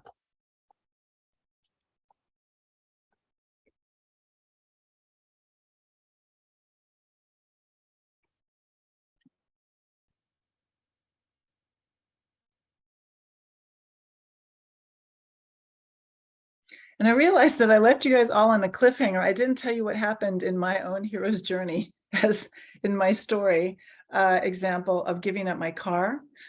And my hero's transformation was that as I was sitting on the bus the second day, and I had brought a book along with me to read while I was riding along, I realized, wow, I'm not going to have to pay gas this week.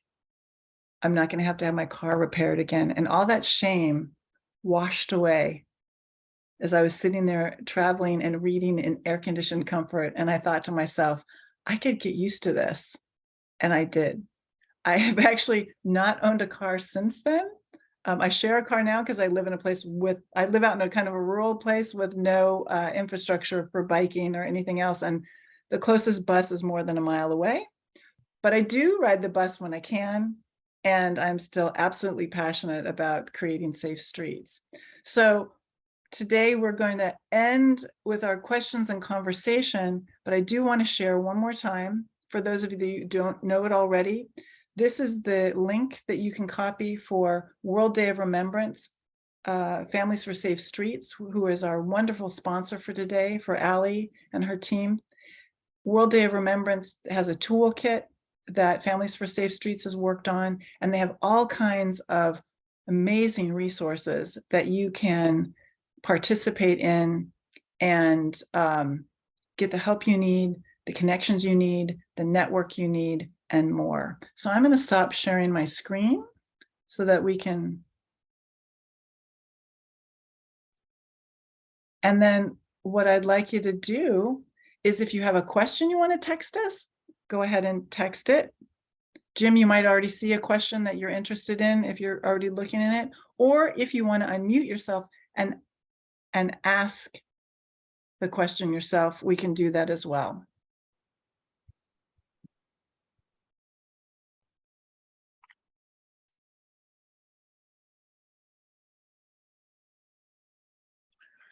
So I'll jump in and start things off by saying I saw a number of really interesting and inspiring ideas for calls to action. And I'm not sure if you guys saw all of these because you were writing them and we were delivering some content. But for example, Nancy Cox is talking about the importance of promoting the idea of having a local advocacy group in her community. That is a really important asset if you're in a community where there isn't a collective voice on behalf of victims, and there isn't a collective voice focusing attention on the issue of traffic violence.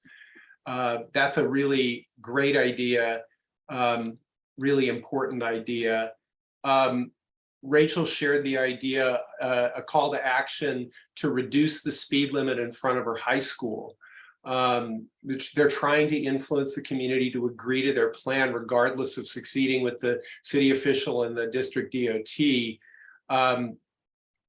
And that's a really important one, right? Because it's specific, it's measurable, it's actionable. You're asking people to do something in particular. You know, it's tempting to say, we just have to stop all the crashes. That's a nice idea, but we can get a lot more specific, right? There are specific things we know that cause crashes. They have to do with vehicle volume or traffic volume, vehicle speed, sight lines, the presence or absence of traffic controls. Those are all fixable things. And that's the approach that Vision Zero takes to addressing these problems. What's causing the crashes at this particular intersection? Well, it's because we don't have a traffic signal. So the solution is put in the traffic signal. So you can think very surgically about some of that stuff. I have one here that I'd like to call attention to and have a little bit of a conversation about, if we can, Jim.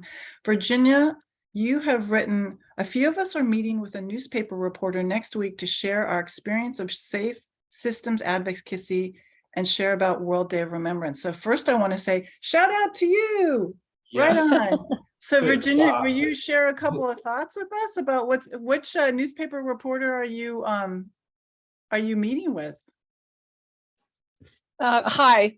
Well, first off, thanks a lot for having this this webinar, because it's so informative. I had no idea how to tell a story until you guys just shared it with me. But what's going on is that a couple of other women and myself who have been affected by traffic violence are meeting with a reporter to talk about our shared experiences, as well as to advocate for more to be done on behalf of Vision Zero and safe systems, because we thought that our work was over a few years ago when we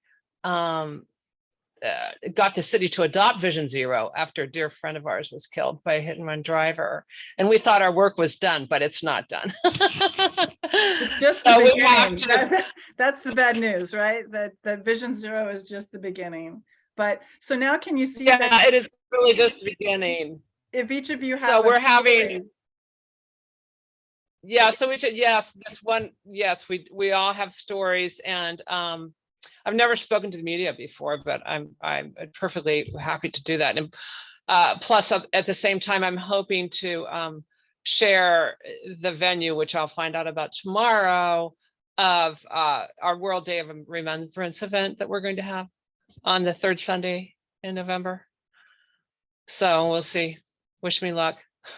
We wish you a great luck. And again, if you can Thank you. all have that short story, well-crafted story, you're going to knock it out of the park. I can already feel great energy from you about this. And who knows, there's still time. You might do more than one media interview. Well, who knows? Yeah, who knows? But thanks for your inspiration. I'd love to amplify on that. Talking to reporters is a great opportunity to take them out and show them what you're talking about. And even if you don't feel like you're a writer who can submit a commentary, or even if you don't feel like you've got a game plan, you can take a reporter on a walk. Like, let's go walk down this street, or let's go look at this intersection. It's a way, again, you're putting the reporter in the position of a person riding a bike, or walking across the street, or walking on the sidewalk, or accessing transit. And it's surprising how little you need to do in order to kind of get them thinking more about the extent of the problem. So that can be a very valuable way to you're establishing a personal relationship, right? You can have a conversation with somebody. rather than say a big event where you might not ever get a face-to-face with the reporter that you want to talk to. The event can be valuable, but an alternative to that, if you can't manage a big event, is to think about taking somebody on a walk or a drive, right? Like just go drive down the street and see what's going on. I had a city council member contact me and say, I want you to take my staff and me on a ride through our district. And it was going to be on a Saturday morning. And I thought, well, we'll take them to some, slightly challenging places, but I didn't know all of them. I didn't know what they were up for. And I get to the meeting place and I say, well, where do you want to go? And he said, I want to see Fruit Ridge and Stockton. Well, these are two giant roaring expressway boulevards with tons of traffic. They're two of the most hazardous streets in that part of the city, and they're in his district. And I said, well, okay. And so off we went, and we were very cautious in how we did it. But we got to the corner of Stockton and Fruit Ridge, and we stood there for 15 minutes and just looked around, and we just said, look at that person trying to cross that street. See how that bicyclist got into the position to make that turn. Do you think you could do that? And his staff was like, no, we couldn't possibly do that. And so we completed our tour. He talked about that for the next 3 years. Like every time he saw me, he said, that ride that we took on Stockton and Fruit Ridge really opened my eyes to some stuff. So that's a super opportunity. And you can do it with a reporter, you can do it with an elected official. So I want to jump in, Terry. You have an interesting, Terry Vogel, you have an interesting request for your state bike advocacy organization. So would you mind coming off mute and telling us about that? Certainly. Thank you for the opportunity. Yes, I live in Colorado, and we do have the state organization Bicycle Colorado. Throughout the state and even within Denver itself, we have multiple advocacy groups. I'm very involved with Bike Jeffco, which is Jefferson County. We have Douglas County who tries to do advocacy. There's people, in Evergreen and other parts of the Denver area in Colorado. So we've basically, have trying to coordinate how we can utilize all the resources and make the biggest impact. So one of our asks when we've had the director for Bicycle Colorado at our Bike Jeffco meeting was, would they be willing to take on the opportunity to, host and help coordinate, the different goals that we'd like to see. One of them being, the distracted driving, different legislation.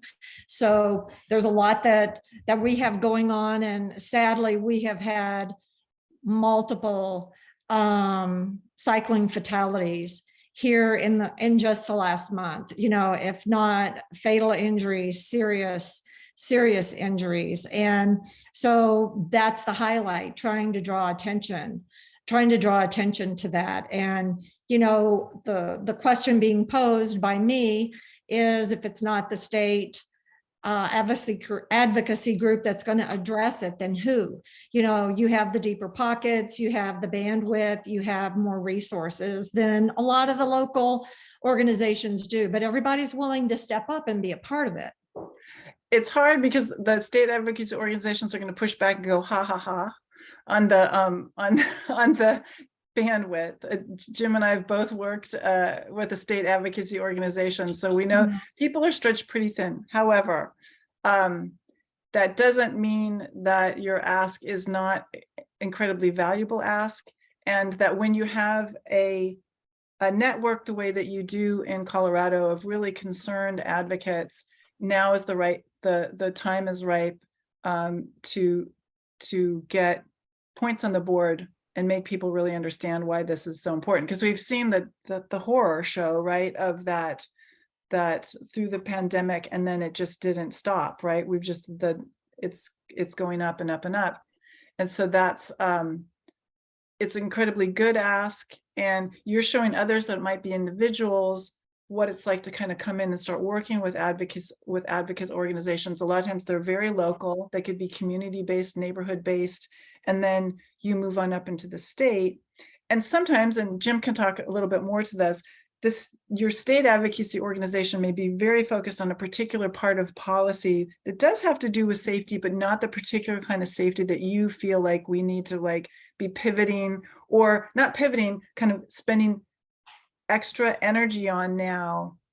Because I think a lot of the organizations for a long time were focused on the rights of people who were already biking. And now they're kind of, they've been pivoting over the past several years to, even if they're a bike advocacy organization, they're pivoting more to social justice and rights for everybody, right? And Nancy, I can see you nodding your head. We're going to want your thoughts on that in just a minute. But that we can't have safe streets for everybody if we don't have safe streets for those biking, walking, and taking public transit. And some of the older, Bicycle Colorado is one of them, the older organizations might be a little bit slower to move away from being, and I don't know, so I'm talking off the cuff, I have no idea, not just the Mammals Club or the Lycra Suited Club. And so that's, you know, you're probably, they might have a bit of a blind spot. So I applaud you. And I will be keeping good thoughts for you to move this agenda forward. Well, thanks. And we recognize that fully because there's many aspects, you know, we just want to make it safe for everybody, especially with the introduction of e-bikes. And, you know, Denver or Colorado has a rebate program for those who, you know, bought e-bikes. And so there's a lot of moving parts, but there's also a lot of people who are willing to give that support and be able to help in whatever manner possible. So it's a daunting task for sure. Nancy, I have 3 thoughts about this. One is that I believe you're in the suburban Denver area. Is that correct? You're in the southwest corner, kind of? I am, yes. I'm in Parker. Okay, so you know, there are going to be Bike Colorado staffers who live in Denver and live in that area, right? So you can speak to them as residents and as neighbors, not just as a state organization you're not connected to. So don't miss that opportunity. That's how I was able to talk to state legislators. Remember, state legislators all live in the state capital most of the time. In California, we have a full-time legislature. So they all lived here in Sacramento. They didn't all live in Los Angeles and they didn't all live in San Francisco, but they sure all lived in Sacramento and their staffs all lived here. So I could connect with them through staff. You know, my neighborhood is full of people who work in the legislature. So that's a great connection. So think about that. The second question would be to just ask them, how can you help, right? Because they may tell you our bandwidth is limited, but again, because they live in your area, they're going to know people, they're going to have connections. So really gather all that in from them, use them as a resource. And then the third thing to point out here is that the city and county of Denver have a Vision Zero program. And Melissa and I just worked on a project with Multnomah County, Oregon, which sits on the west side of the city of Portland. It's outside of the city of Portland. So it's the city of Portland that has the Vision Zero program, but the city is trying to make it regional because they have 3 counties and umpteen incorporated cities in their metro area. So another way to talk about this issue, or another opportunity to look at, would be how can you take the city and county's Vision Zero program and really make it regional so that it really pulls in all of your advocacy allies and all over the place. That's a good starting place for you and all of your counterparts in all of these other communities. So you're not out there just doing it alone, right? You're part of a bigger issue and a bigger cause. Which is exactly what we've tried to do, because That's it's perfect. so spread out and you may not have an organization in each county. So, we're waiting to see if that's a possibility, and they're very willing to attend and, hear our thoughts at different meetings and that type of thing. They come out and support the different areas. So it's, like I said, it's a daunting task for sure. And especially when you're covering that Absolutely. much territory. Absolutely. So So there's always the thank you. agenda and what you have to work for. Thank you so much, Chair. I want to make sure that people that are members of Families for Safe Streets directly themselves, that are individuals, because we're just like 2 minutes out of time. We can stay a little bit over if that's okay for people, but I want to make sure if you have a pressing question about something that you want to share about your story or story of a loved one, that you get an opportunity to say something about it. Allie, if you have some people that you particularly wanted to call on that were here with us today. The person from our neck of the woods is Eliana, who is relatively new to our landscape. So Eliana, it is entirely up to you. And I'm certainly welcome anybody else, but that's where we're at.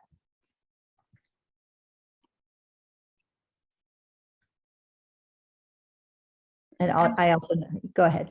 Okay, and so and if this worked for you, please leave us a note, a testimonial, because this was Allie.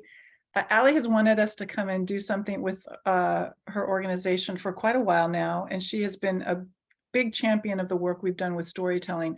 So please leave us a note here, because we're going to share all of this whole text document with Allie and her team, and they would love to know if this is the kind of training that you would like more of in the future. We know you're all very busy, you've got a lot going on, but we would love to know if this is really working for you. So please leave us a note here.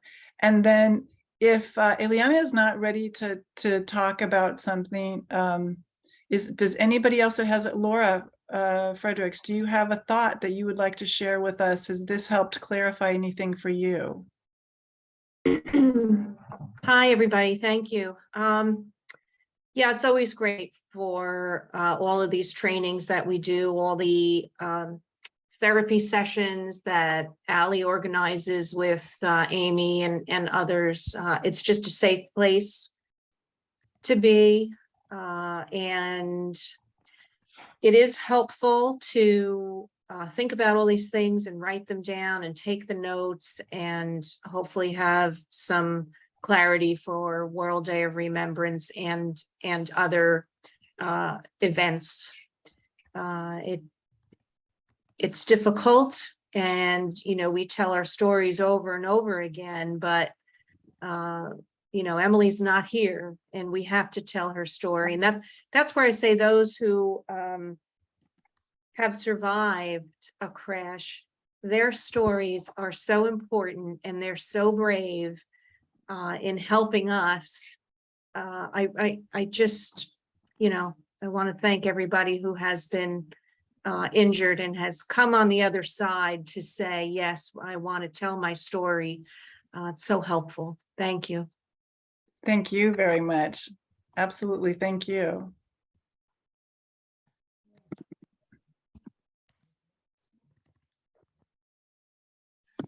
Now, remember, if you see somebody who had a story, who wrote a text or something like that that was interesting to you, I'm going to leave the text box open for you to be able to send them a note privately. Maybe you want to connect and support each other as we come closer to World Day of Remembrance.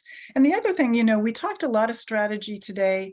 We threw some things out there that you might already be working on, or you're just wrapping your head around. And again, this is all about, where are you on the spectrum of readiness to tell a story? And where are you on a spectrum of starting to think strategically about this? And this problem is not going to go away, right? We know that we've got a big challenge in front of us. Those of us who are old enough to remember when smoking was ubiquitous know that something that used to permeate every ounce of our lives no longer. And so to reverse this dangerous car culture is going to take a lot of work. It's going to take a lot of culture shifting. It's going to take a lot of opening hearts and changing minds with people who think the most important thing is to be busy and important in a big, fast car. It's going to take a lot, but it's doable. We built the streets. We can rebuild them. We can make them safe for everybody. So if you're just at the beginning, that's okay. There's next year. If you're in the middle and you don't have enough time except for to think about one thing, I would say the one thing I'd want you to think about is telling a personal story quick, right? So if you're like, I'm not ready to do your map yet, Melissa, it's a great idea, but I can wrap my head around the fact that, oh, I only have 3 to 5 minutes. And if I learn how to only tell stories in 3 to 5 minutes, people are going to want to hear more from me. Or if you just hear that, oh, I watch movies and I read books all the time. You want me to be looking at the stories I'm reading and the shows I'm watching as if they can teach me something about how I tell my story?